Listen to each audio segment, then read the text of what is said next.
Hi there, welcome back. This is Professor Hank, and in this video we're going to take a closer look at assembly arrays. So let's go ahead and get started. Okay, so let's go ahead and set up a couple of arrays.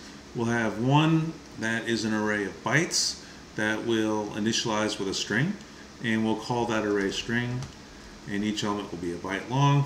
And we'll just initialize it with hello and 0, right? So that'll be 6 bytes long, and we'll have a null terminator at the end signifying the end of the string. Then we'll have an array of numbers. Each element will be one word, or each number will be one word in length.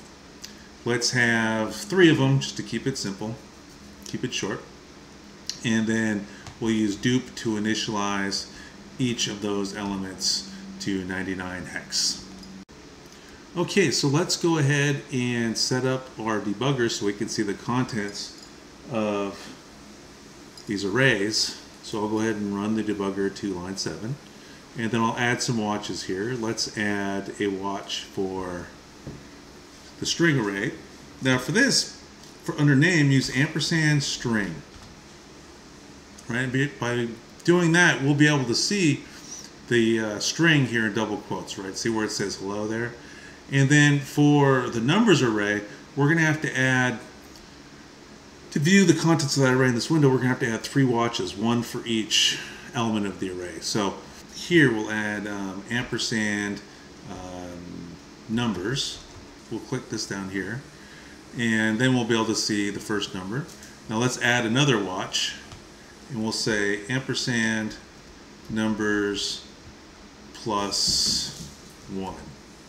Okay, and that'll get us to the next element of the array, and then we will do ampersand numbers plus 2. Okay, and that's going to get us to the third element of the array, right? So we can see that 99 is in each one of those elements. Okay, so how can we manipulate these arrays? Okay, well, we have a couple different options with our syntax.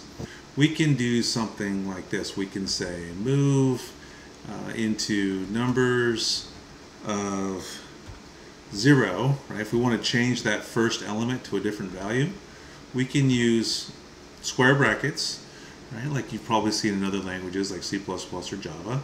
And let's go ahead and run this and watch the memory locations change under our watch screen, right? So everything's initialized to 99 yet again. Okay, so let's go ahead and step through. Okay, we can see very first element changed from 99 to 88, right? Because of line 14. So let's move into the AX register, the second element of the numbers array. Okay, and then we will display, or we'll add AX to our register, or to our watch list, so we can see it change. Okay, so AX, right? Remember, AX is a 16-bit sub-register of EAX, and so it's the right size to store the number that was in the second element of the numbers array, right? Okay, anyway, so let's go ahead and start tracing through this. Right now, AX has got garbage in it. Okay, so let's go ahead and keep moving.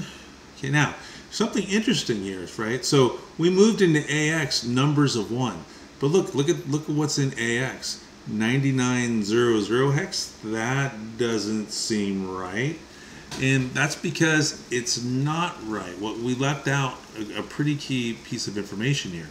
What we did is we moved AX of numbers 1, but the 1 doesn't correspond to the second element, right? What it corresponds to is a different way of doing addressing, right? So the numbers array has, in this case, in this example, address, the very first element is memory address C4006 in hex, right? So we take a look at that.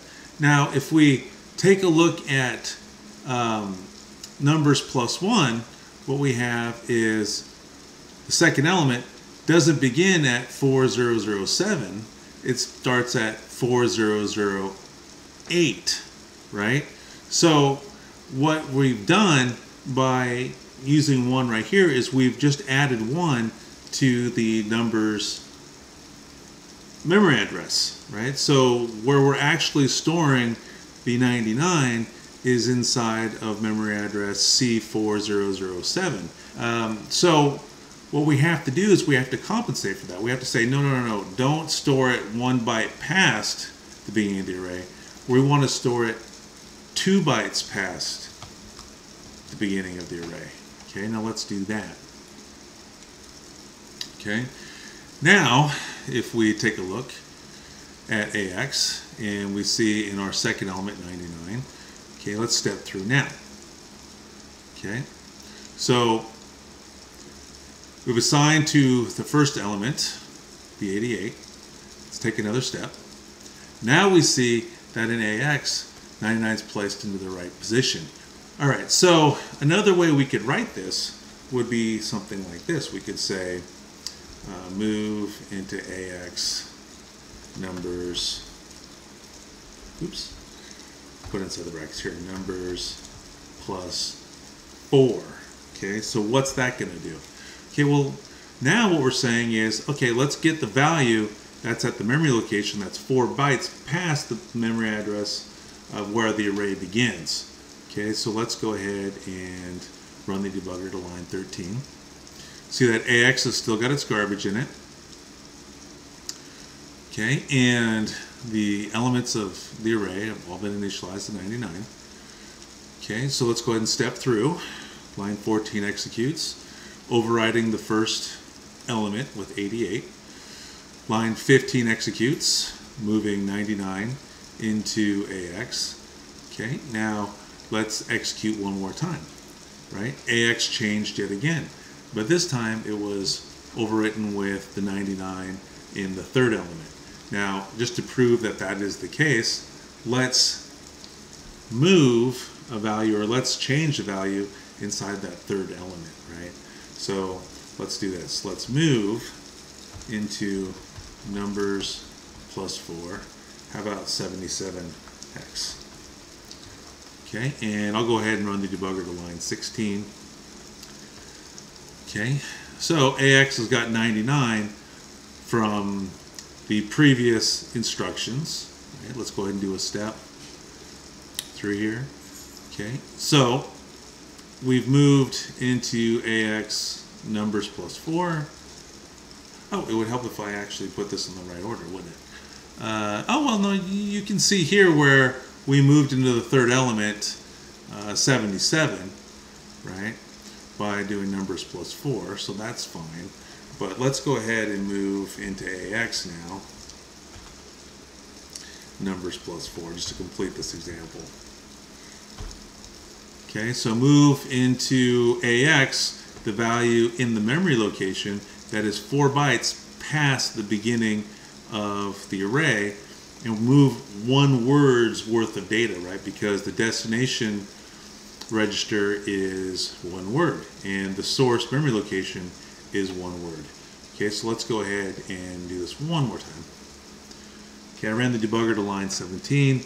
Let's execute line 17 and watch the third element of the array change to 77. Now we'll move into AX, the contents of that third element. And there you go, it's changed to 77. Okay, now let's quickly change, or let's take a look at the string array. Right now, this is going to work as you would expect, or as you would have thought numbers would have worked, right? Because each one of these elements is only 1 byte long. So as a result, what we're going to need to do is we're going to need to use a register that is 1 byte long. So let's move the, I don't know, the second element of the string array, which is E, into the BH subregister, which is a subregister of EBX, right? So we'll move into that. We'll move string of 1, right? And then let's go ahead and run this. to line 19, and then I'll add to the watch list BH, right? Currently it's got some garbage value that I haven't put anything in there yet. Let's go ahead and take a step and execute line 20, and now you can see that it changes to E, right? So let's do another one. Let's move into BH string of 2, right? So when we do that, we're grabbing the third element from that string array, which is going to be L. Okay, and let's execute to line 20. Okay, go ahead and step in. We see BH change to E. Now let's do another step, and we see BH change to L. Okay. All right. So one last thing. Let's change hello to Hesso. Right? We'll change the two L's to S. So how are we going to do that? Well, the way we're going to do that is we're going to move into string of 2. We'll move S, and we'll move into string of 3 S. Right? If I did my counting right, this should do the trick. So we're going to overwrite L and L with S and S, because the first L here is 3 bytes in, so it's the first bytes address plus 2, and then the fourth element is the first address plus 3. So let's go ahead and run this down to line 22, and take a look at that first watch, and watch how hello is going to change as I step through.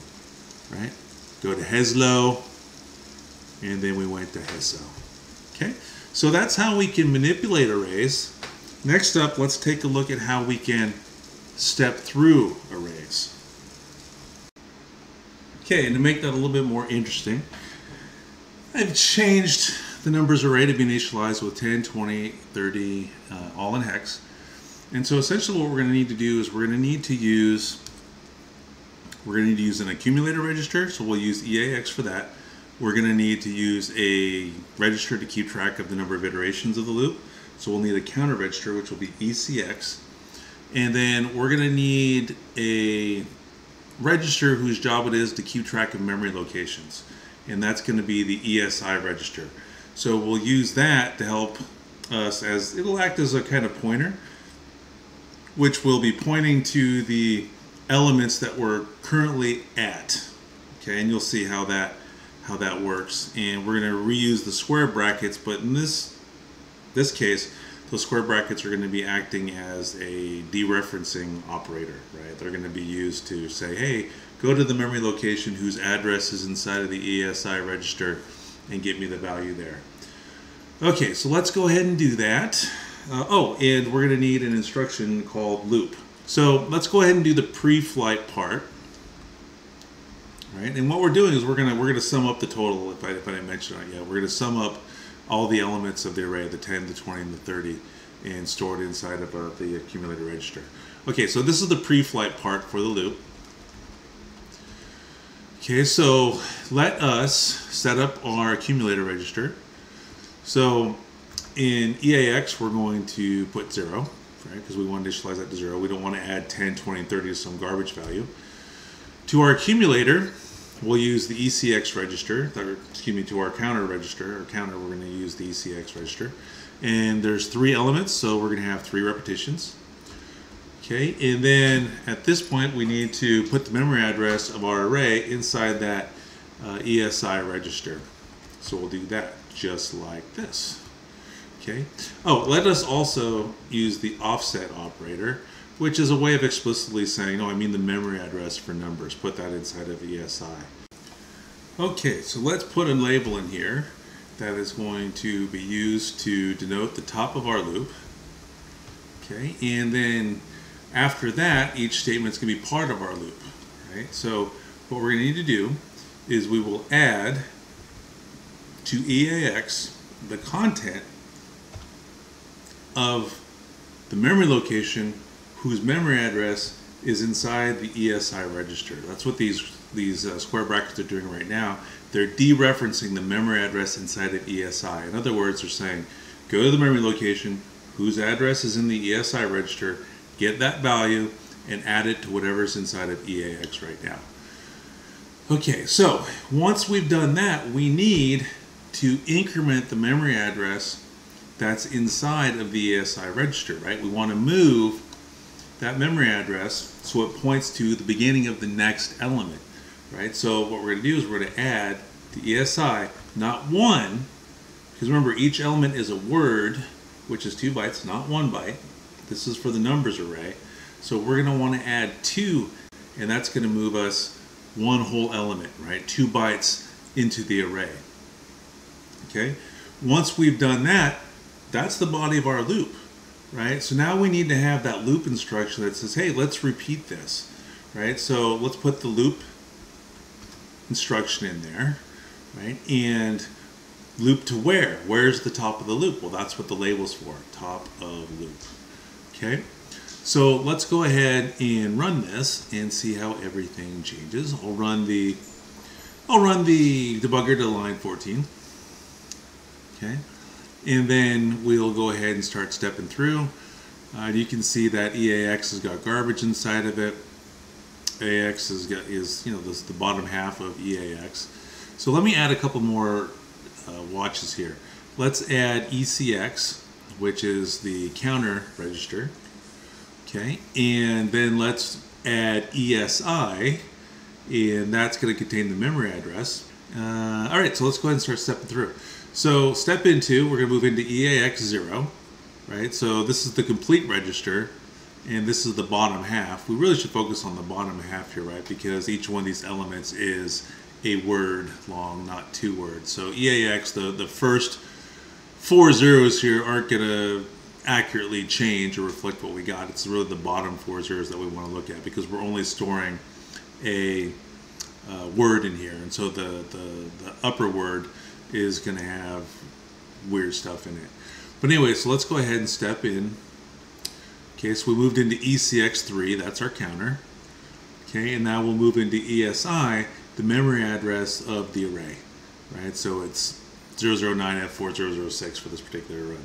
Okay, now we've entered into the top of the loop, right? So now we're going to add to what's in A of X, add to that 0, the contents of the first element of the array. And ESI has the memory address of that first byte in that first element, and we're dereferencing it by having those square brackets. So you're going to see the AX register change. Well, EAX is going to change too, right? But AX, that's the byte, that's what we copied, was that 10, right? So 10 stored in AX, the lower half, and then here's some garbage in the top half of that register, right? We're only using the bottom half of the accumulator for this. Okay, so let's step again. Okay, so we get to the loop instruction, and then once we step one more time, check it out, we went up to line 20. Okay, so now here's where the repetition comes. Second iteration happens. Also notice that the counter, once we execute the loop instruction, counter register decremented by 1. As soon as that hits 0, we're done, we're out of here. So let's step again, we'll add the EAX, and what are we going to add? We're going to add the 20, so the AX, the bottom half of the register, which we're actually using, increments to 30, which it should. Now we're going to add 2 more to the ESI register, which moves the pointer to the next element. Right, see how it changed to 400 AX. Okay, now we get to the loop instruction. That's going to cause the counter to decrement, okay, to 1, and that's going to move us to the third element of the array. Right, we were at the second element, now we move to the third one. So let's add to EAX the last value. Remember, the last value was 30 hex. So that becomes 60 in hex. Okay, and then we'll move to the next instruction and go ahead and execute that. So we added 2 more to ESI, but who cares, because we're going to be done with our loop here in just a second. So as soon as we execute line 22, the counter becomes 0, which means no more iteration is going to happen. And so then we stepped to line 24, end of the program. Okay? All right, well, there you go. So this video's run long enough, so let's wrap it up now. So just to summarize, what did we talk about? We talked about arrays. We declared arrays, set them up in the debugger, and then I showed you how to manipulate them using the square brackets to change values in the array, to move values in the array into registers. And then we finished up by introducing a new register called the ESI register, which is serving as a pointer to help us to step through the array. We did array traversal, and we summed up the contents of an array, keeping in mind how the size of the array matters. Okay. All right. So if you thought that video was useful, please consider hitting that subscribe button, hitting that like button, thumbs up. Really appreciate it. If you thought the video sucked, there's a thumbs down button there as well, so feel free to hit that as well. Appreciate your comments, good, bad, and indifferent, in the comments section, to give me some feedback on how I could improve the videos or whatever. As usual, if you're a student of mine and you have any follow-up questions, feel free to shoot me an email or stop by my office hours. Thanks tons for watching, and we'll catch you next time.